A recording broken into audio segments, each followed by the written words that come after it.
What if the secret to escaping the feast or famine cycle isn't working harder or marketing more aggressively, but actually building your business like a portfolio with multiple revenue streams that support each other?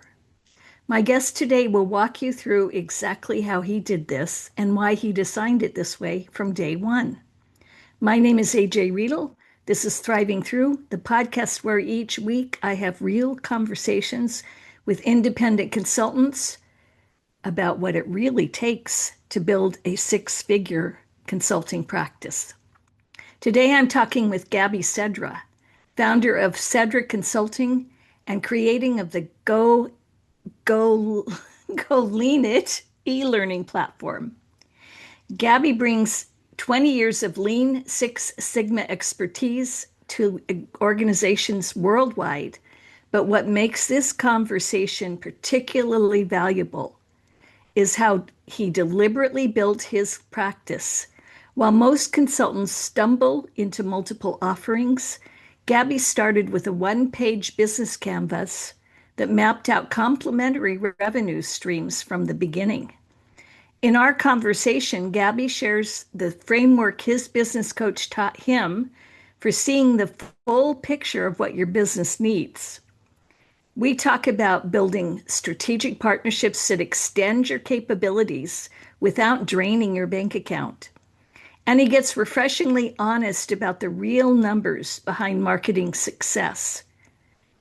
Expect a 1 to 100 win rate. 1 to 100 win rate. And that changes how you handle rejections.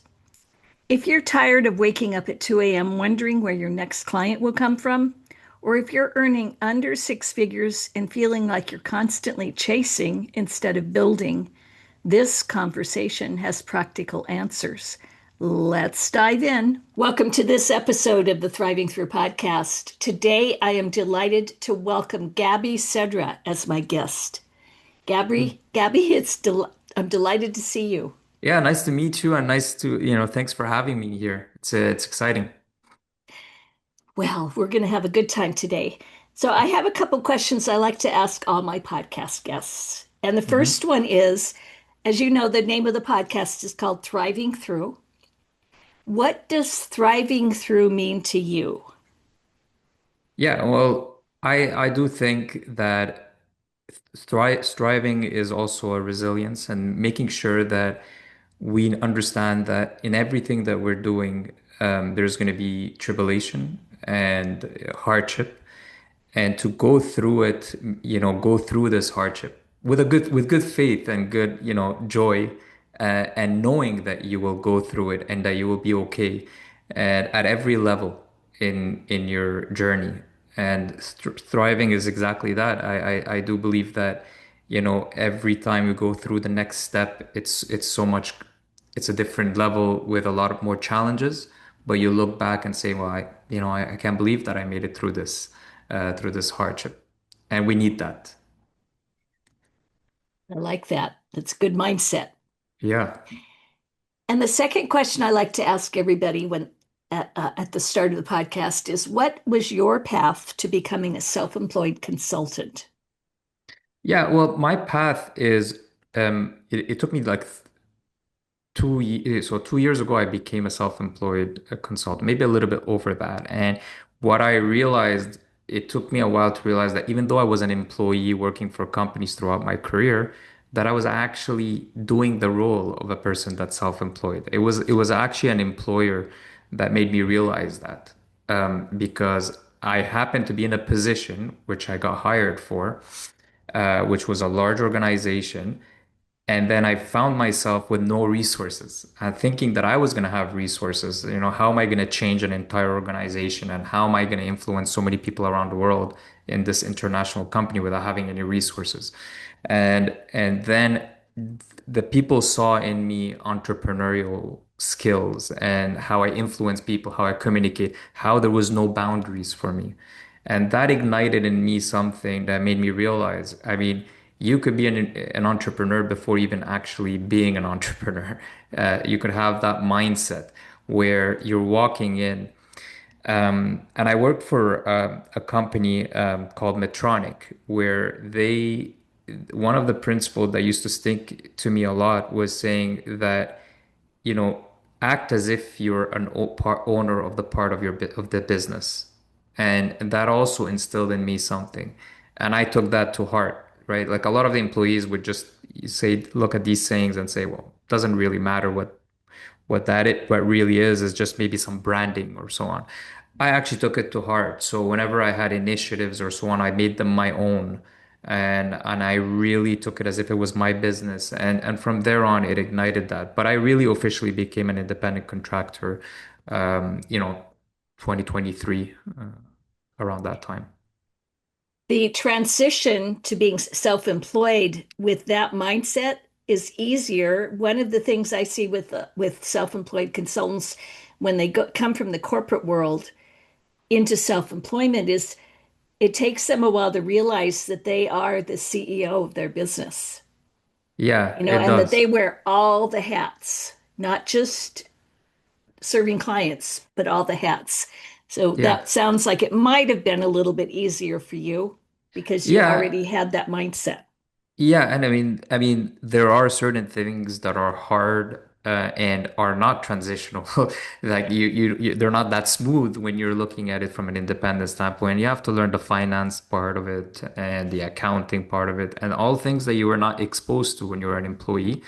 We were not taught this growing up. I mean, I grew up in a family where all we talked about was service unto others, and that was what we would talk about on the dinner table. But we didn't talk about finances and we didn't talk about the business side of things, but the principles were there. But yeah, there are certain learning curves that are steep that you have to pick up from it, and that definitely was not necessarily always smooth.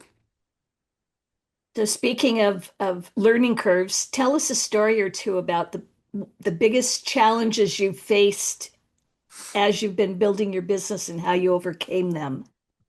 Well, one of the biggest challenges that you get is obviously the finance side, making sure that you understand necessarily the accounting or the the repercussions of how to manage a business, how to be incorporated, and I went and I seeked out a business coach, so that really helped me. Sometimes there's a lot of humility that needs to come whenever you're doing something. And even though it is a humbling experience, you have to understand that you can't do it alone and you need to kind of seek other people's guidance.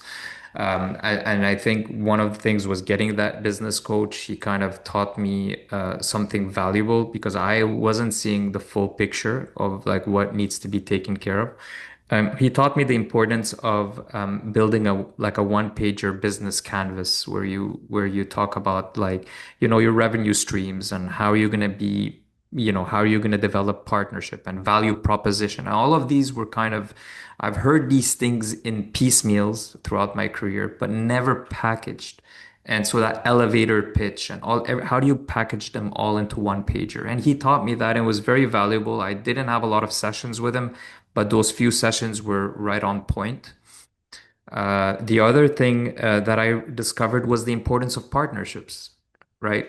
And partnering with people that have similar philosophy, similar principles, but different capabilities. And that's where I found it's really important. Like, so also understanding your limitations as a business or as an individual, but partnering with people that think like you but have different skill sets, right? And complement you. And I found that also very valuable to help me overcome some of the difficult period where I was just spinning my wheels on my own, late at night at 2 in the morning, just trying to figure things out alone. I realized, well, you don't have to be so alone, in everything that you're doing.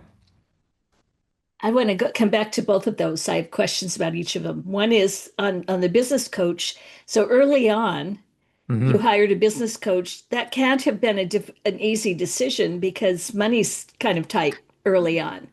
So Yeah. what made you decide to invest in a business coach at a time where maybe that voice in your head was saying you can't afford to do this? So it's funny that you say that. And not all the things come with a price tag. And I was, when you're telling everybody that you're launching and going on your own, a lot of your friends come back and say, I could help you with this, I could help you with that. And so I have a good friend of mine, and he said to me, "Look, Gabby, I can't really help you with the business side of things. And however, my dad is an executive coach, and he dealt with big people like you even mentioned like Donald Trump and other people that were really big. And so he told me, look, what I can do for you is I can introduce you to my dad. And so so I accepted that, and I just went, I said, you know what, of course, that's great. And he allowed me to kind of, have more time, and he was really generous. He didn't want anything out of it. And the good thing about it is, he gave me that senior perspective about things. But it taught me as well that to be generous with people, like, and it taught me to open up to people and be more vulnerable, because that's the thing, is not everything has to have a price tag, even if you're in business. And that was a misconception that I have. It's not all transactional. It's like sometimes you do have to offer your service for free. And yes, you will spend some time doing things for free, but it's not going to go unnoticed. I mean, it's still service. But I learned a good lesson from that individual. But yeah, thank you for pointing that out. It's good to kind of share with others what the knowledge that you have, and not necessarily have a price tag associated. Right. And then the other question about partnerships. Hmm. Partnerships can be tricky. I mean, It does, yeah. to find the right personalities. When you talk about partnerships, are your partnerships formalized, or are they more Yeah. kind of loosely aligned with each other? Loosely. Well, what helps is like one of them is my brother, which is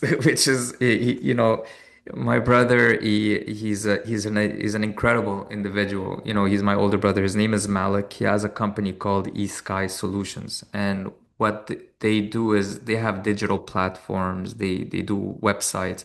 And so a lot of it is kind of like he helps in kind of providing me certain digital technology that I don't, in that sense. And I could reward him by, some of the courses he puts on my platform. Then, when there's sales, then, he can get a portion of that. But, again, some of the partnerships have similar principles and values, like I said, and that's really important, right? Because you have to come on an agreement where it's kind of a good trade-off for both people. It's a win-win situation. That's something also I learned, to seek partners with win-win. Like, how can we both kind of gain? Another of my partners, I became good friends with over the years. And at the beginning, what we did is we would have a lot of calls together. His name is Rian Duploy. At the beginning, we would have just conversations, just meetings, just like me and you were just talking, right? And we would share ideas, and we would share different commonalities. But with time, it grew up into like, well, yeah, well, if we could exchange business, benefits as we're going and getting together. And that mentality helps out a lot, right? And again, it goes back to the service first attitude, and service first partnership, which is important. Speaking of your brother, you Mhm. started a podcast called Stars in Our Sky. Yeah. And when we met earlier, you said it was one of the ways you overcame the challenge of getting visible. Yes. Can you walk us through that decision to start a podcast? Yeah. Yeah. So I'll go a bit back when I started the business. My brother gifted me with he helped me get into a course called in Dale Carnegie course. And the Dale Carnegie course was called something skills for success, or skills for results, but basically building skills for business and networking. And one of them was that it was just like kind of like put yourself out there, constantly work on networking.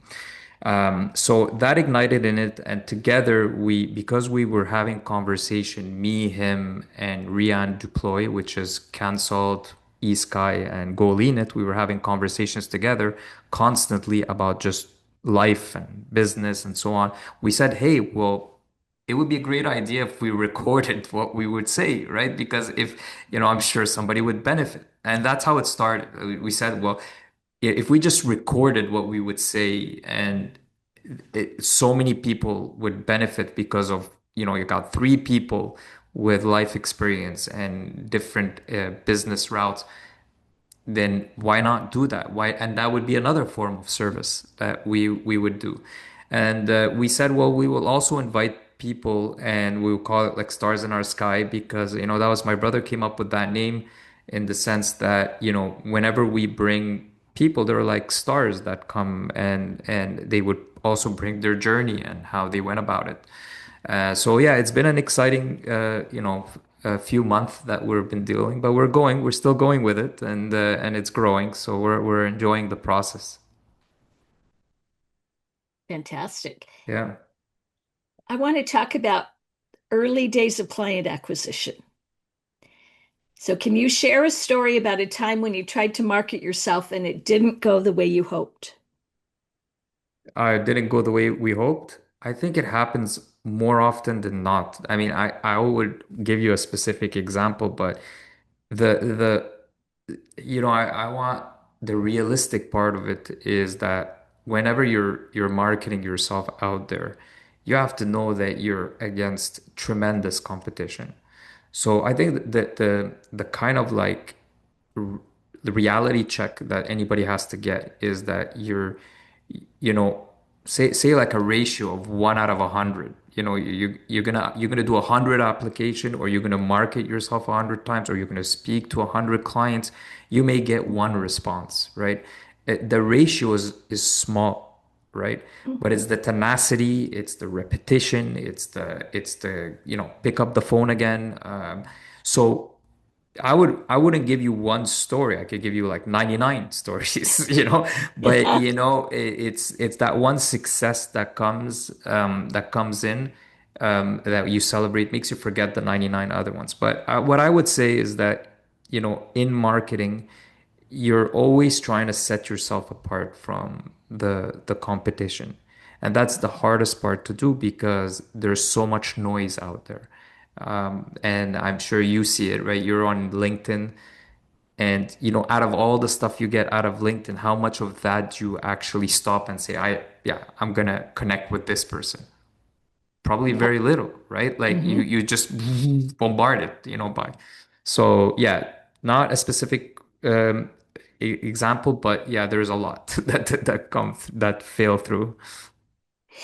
I like, you're absolutely right about, you have to get out there a lot to get some wins. Yeah. So tell us about your first real win in getting a client through your own marketing efforts. So the first win, it was actually more of word of mouth and reputation. So it was someone that worked with me in a previous company, and he knew the impact that was done. So the marketing had started even from before. I was starting to display that I am, a new business, and I put on a video of that I'm, doing this type of business, and I started to record myself, often explaining and sharing value-added content to people like online, and doing like an open session where people can come for free to get like free learning and so on. And that person reached out to me and said, I want you to, start consulting in my organization, and I need your help. And even though that person's from another continent, another region, that helped, me to get on my feet and say, you know what? Yeah, I want to do this. I want to help you out, and that helped propel for more. And then how about a win when you got a client that you went out and landed? Not a referral, not someone coming to you, but Somebody that was that you didn't know wasn't a lead already. Tell us about a win, your first win there.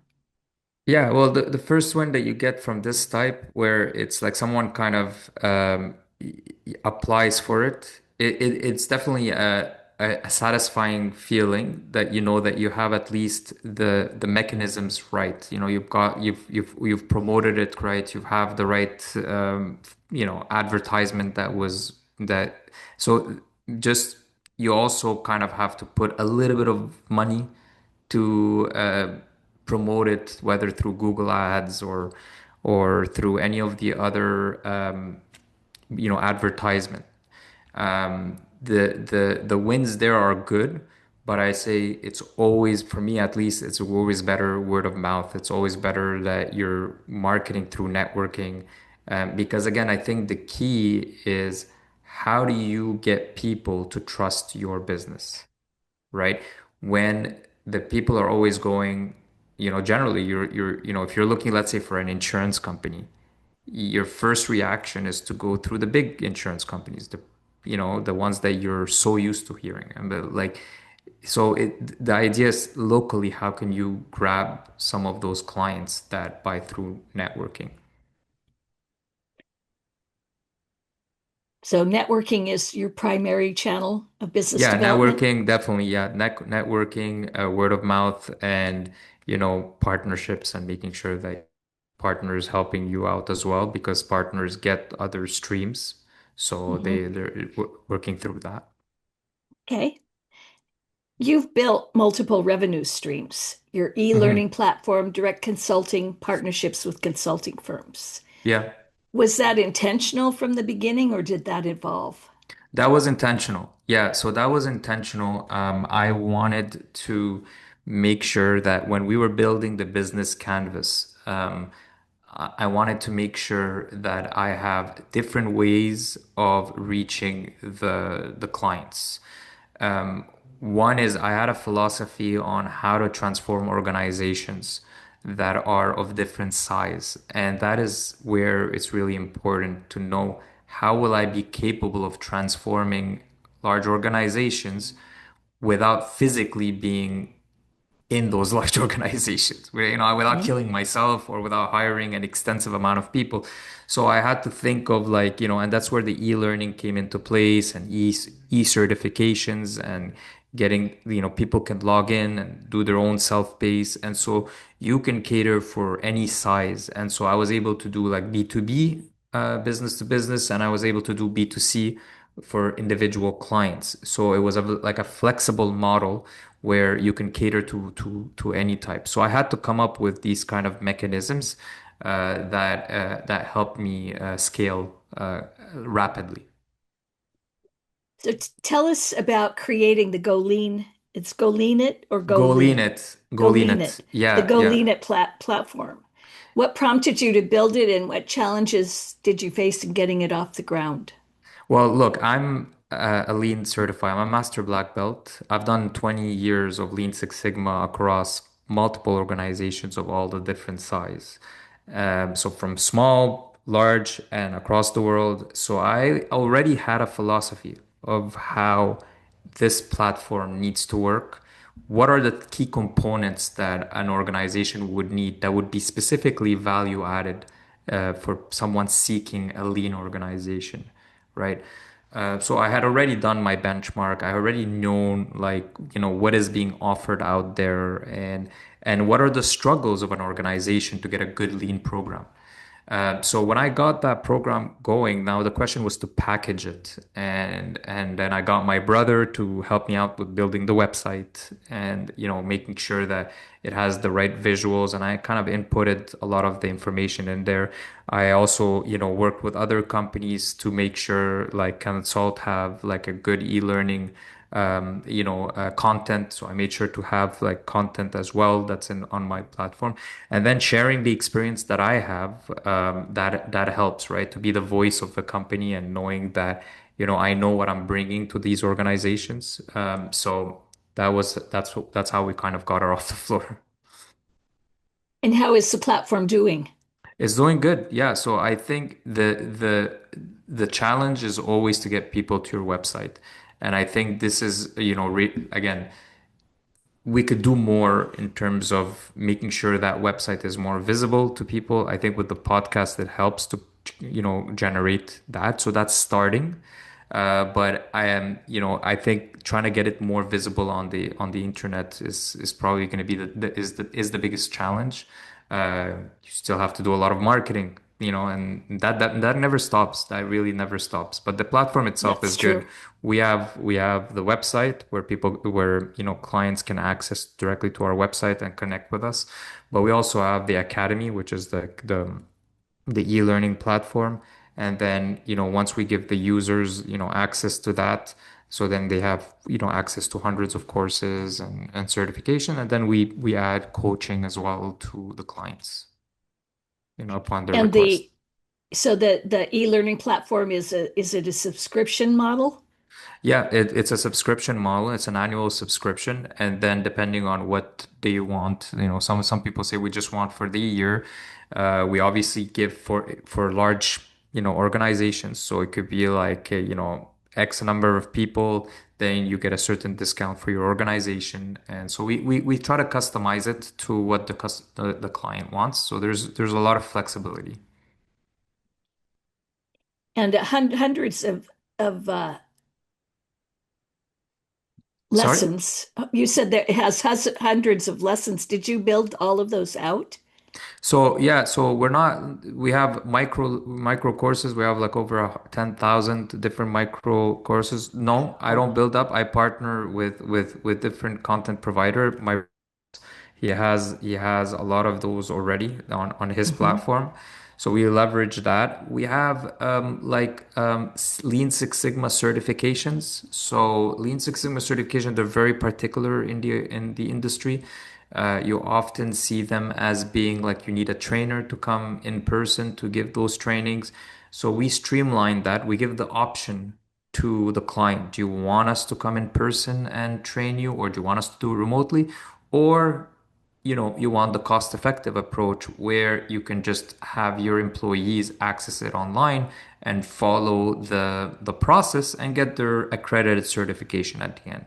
And so a lot of them, they find that it's very attractive because, nowadays we've become a you know, global world, right? Globalization. You don't want everybody to be flying across the world to just take a course, right? So Hmm. that makes it easier to streamline that process. You talked about learning to be comfortable being uncomfortable. Yeah, of course. Can you give us a specific example of a time when you forced yourself to do something that felt really uncomfortable? So I'll give you a personal, like I'll give you a personal, and I learned that like through different stories. One of them, I used to like to joke around, and my brother he knew that, right? He knew that I was like I had a joking side of me. I'm not always serious. To the outside world, I made it appear a bit more serious. So he knew I had a skill for saying jokes and so on. But I was still a very shy person. And so my brother, because he knew that I had this talent, he made this huge event where he invited people in the community, like hundreds of people. And he put me on the spotlight where he gave me like the main event or like a half an hour of the event to do stand-up comedy, right? Oh, Right. And then he already like he didn't give me really a choice. He's my older brother and I was young. I was in my teens and he didn't really give me a choice or a way out of it. But he told me, this is the date of the event and we're advertising that you're going to be the one doing the stand up, which is the main part of the whole event. And then people came and I went through it.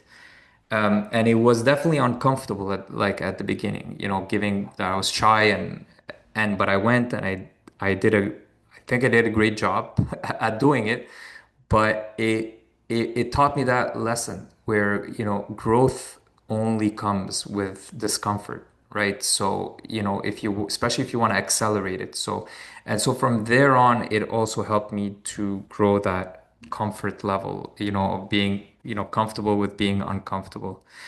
And when I was even younger, again, a story with my brother encouraging me to go. We did our first vacation, first time we leave out of the country.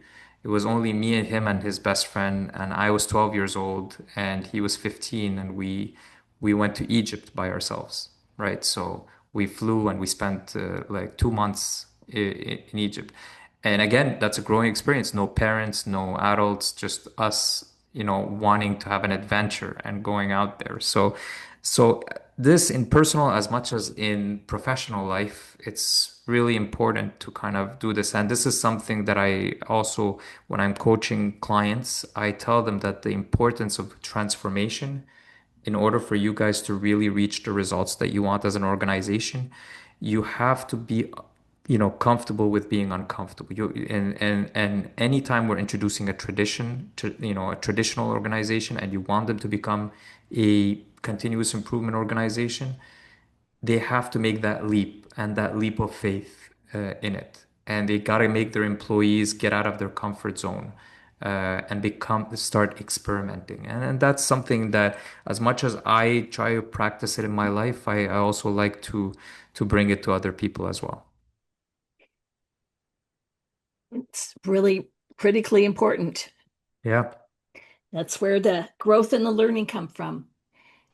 Looking back over your 2 plus, 3 plus years of employment, is there a decision you made early on that you would do differently now? Um,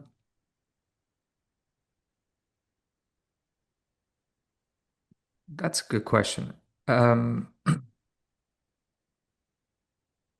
I think, obviously a lot of people, like I still jumped into independent contracting, like transitioned very quickly.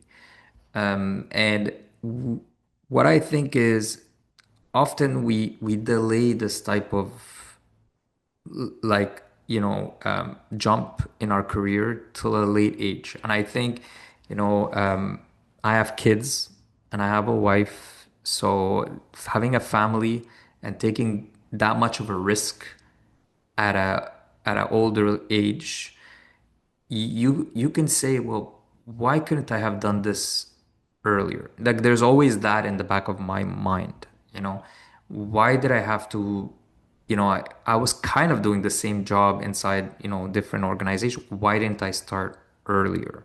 And so that's really the thing that kind of goes in my mind, like when you're saying, well, you see a lot of younger people who have way less risk, and Mhm. choose a very, very safe path. And you tell yourself, well, why don't you go experiment something like this? Why don't you try? And some of them are great specialists in what they do. So, to each their own. But I think for me, I could have started earlier, and that's something that I don't regret. Obviously, I don't regret, but I think it could have worked out still. And that's so would you tell your earlier self to get out there sooner? Yes, yes, yes. And sometimes you listen to other people, like, I give you the example of the stand-up comedy. Sometimes you're pushed into situations, but you don't have to be pushed, right? Like you can throw yourself. You can, Mhm. you could attempt it. And what's the worst that's gonna happen? And I'm sure you've heard that many times. What is it? What won't break you or what won't kill you? Try Makes you it. stronger. It makes you stronger, right? So Yeah. Yeah. Uh, is your consulting practice delivering the lifestyle you dreamed of? So the time freedom that, the talking about your lifestyle and the time freedom that being self-employed flexibility. gives you. Yeah, so it is the perk of the job, right? So every job you want to have some advantages, and this is the number one advantage, which is flexibility. Flexibility who you work with, flexibility which location you go to, the time of the day that's most suitable for you. So that picking and choosing definitely helps your lifestyle, because we're busy people and we have families to take care of. So again, it goes back to your priorities, like who you're putting first in your life, and how do you manage around that. For me, I have God, which is very important, like making sure that I have time for my church and my service and my spiritual life, my family, and making sure that I can go attend my kids' activities and be there for my family when they need me. And then there is the work aspect of it as well. So how do you navigate all of that with a very, busy calendar and work around it? So that's really the advantage, you know. Very true. Yes, I absolutely agree. I was able to go to almost every one of my son's games, and he played multiple sports, and I was never missed a game because I had control over my own schedule. That's huge. It is That's huge. huge. So I want to switch to the visioning into the future. Where do you see your business in the next 3 to 5 years? So what one of the things that I'm going to tell you, but it probably won't be a surprise to you, the inefficiencies in the government sector, right? Working with large organization. I have worked a lot with private, less with, the public. And I think this is where I would probably do most of the expansion. So we've done a lot of applications in that area, a lot of proposals there. It is a bit slower, slower in terms of like getting back to us, but yeah, working with the government is definitely something that I think is of interest of me, and helping out the United States and Canada and other areas around the world for improving the efficiencies. Definitely becoming more global as an organization is what I want to establish a little bit more with time. So these are kind of my key focuses. Okay. So going more global and going working with governments. Yeah. What do you think are the biggest challenges you're going to face in achieving your goals? The challenge comes back to what sets you apart from the competition, right? And this is a constant challenge that we're facing. And today, with AI and with competition, like before, you were competing against a firm and you knew the firms, these are the firms. Today, you don't even know who you're competing against. You don't even know if the person that's next to you is a robot, or is like, are you competing against this website that is 10 times faster than you? So, the challenge is definitely knowing what is the competition that's out there and understanding it, and constantly reinventing the business so it could be adaptable for the new era that we're facing. And I think that's a big threat for a lot of people, like AI and all that is. We did a podcast recently about how AI competes with AI and how they comment on their own stuff. And I think the sky's the limit from that end as well. And so how do you integrate as well that type of technology in your business? It's a challenge.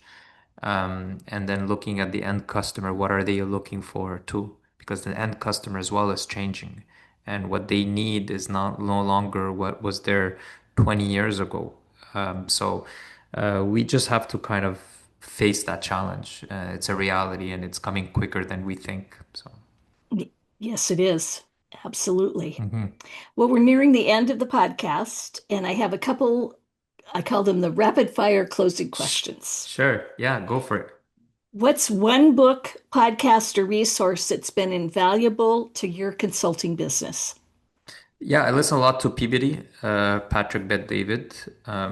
Think he's very informative in the things that he brings. So I do like that podcast. That's been one of my top lists lately. So And book, I that's could the say the name of the podcast again. Peabody, Patrick Bet David. Also, I could take an opportunity to talk about my brother's book, which is it's Okay. not for my advertisement. I don't get anything out of it, but it's for him. I don't know if you see it, but anyways, it's this is Malik's book. If you see it in Okay. the screen, it might be a bit far. Yeah. Oh, okay. Yes. And Yeah, it's called, yeah. what's the title? It's called Playing to Win. Playing to Win. So Malik being a good mentor to me, even an older brother, but he's a good mentor and he's a good business reference for me. And he's been a great help as well in my journey to becoming independent. He mentors a ton of people.